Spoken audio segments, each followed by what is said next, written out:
2 મહિનામાં રિંગ રોડની કામગીરી શરૂ કરવામાં નહીં આવે તો કચેરીઓનો ઘેરાવ કરવા મહેશ અણઘાણીએ ચીમકી આપી હતી। મુખ્યમંત્રીના તાબા હેઠળ જો રૂપિયા મોકલાયા હોય તો મુખ્યમંત્રીએ પણ રાજીનામું આપી દેવું જોઈએ, કેમ કે તેઓ કામ કરવામાં નિષ્ફળ નીવડ્યા હોવાના આપ કોર્પોરેટર મહેશ અણઘરે આરોપ લગાવ્યો હતો। સુરત મનપા વિપક્ષ નેતા અને આપ કોર્પોરેટર મહેશ અણઘરે આજે આશ્ચર્યજનક કાર્યક્રમ આપ્યો હતો। મહેશ અણઘરના જણાવ્યા અનુસાર 2017માં 3000 કરોડના ખર્ચે તૈયાર થઈ જવાની વાતો કરનારા ભાજપ શાસકો 2025માં 20% કામ પણ પૂરું કરાવી શક્યા નથી।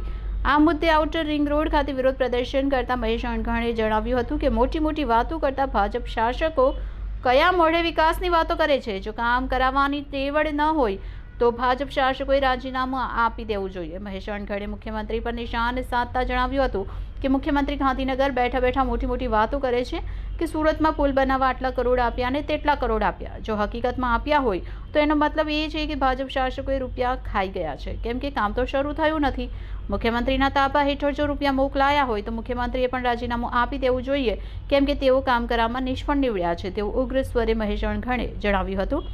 મહેશ અણઘરે વધુમાં જણાવ્યું હતું કે મેયર, કમિશનર, સુડા ચેરમેન તેમજ જવાબદાર અધિકારીઓ વિઝિટ કરીને કામગીરી ક્યાં અટકે છે તેવું નિરીક્ષણ કરવાની જરૂર છે। યુઆરડીસીના નિગરાનીમાં આ આખી કામગીરી આવતી હોવા છતાં કામગીરી બંધ છે।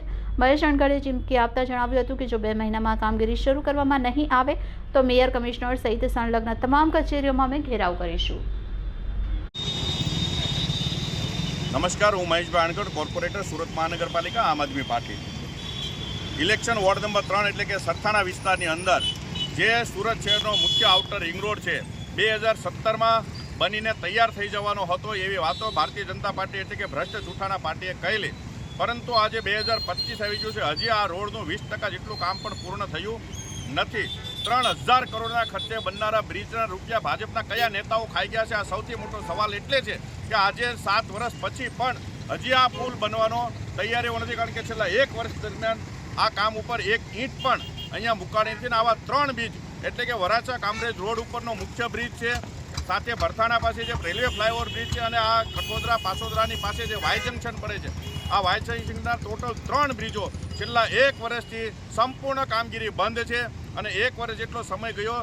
આ દરમિયાન અહીંયા જે પબ્લિક જે રોજ અવર જવર કરે છે કેટલું હેરાન થાય છે એ કોઈ વ્યક્તિઓના ધ્યાનમાં નથી, ભાજપના એક પણ નેતાને ખબર નથી, કારણ કે જો ખબર હોત તો આજે એને કામગીરી શરૂ કરાવી હતી। એટલે માનનીય મુખ્યમંત્રી શ્રી, તમે જે ત્યાંથી પૈસા વારે એવું કહેતો કે અમે સુરતમાં બ્રિજ માટે આટલા રૂપિયા આપીએ છીએ, આટલા રૂપિયા આપીએ, તો આ તમારા આપેલા રૂપિયા ભાજપના કયા નેતા ખાઈ જાય છે? આ સૌથી મોટો સવાલ છે। જો તમને ખરેખર આ વાતની ખબર ન હોય તો મુખ્યમંત્રી પદ તરીકે તમારે પણ રાજીનામું આપી દેવું છે, કારણ કે તમારી નિગરાનીમાં આવતા રૂપિયા જો અહીંયા ભાજપના નેતાઓ ખાઈ જતો તો સૌથી મોટી જવાબદારી તમારી છે।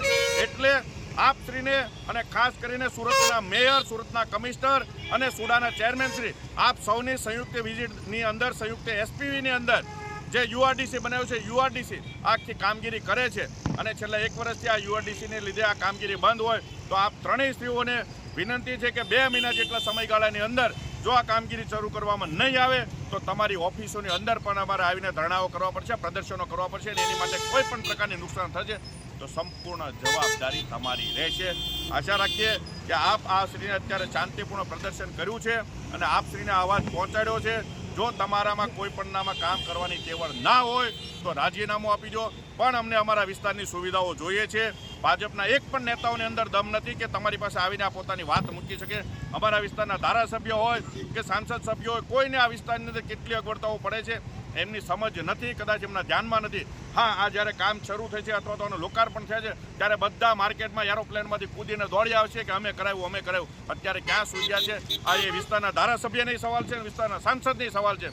એટલે નૈતિકતાના ધોરણે આપ સૌ મળી આ કામગીરી શેરી કરાવડાવો એવી આ જનતા વતી અમારી અને આમ આદમી પાર્ટીની માંગણી છે। જય હિન્દ, જય જય ગરવી ગુજરાત।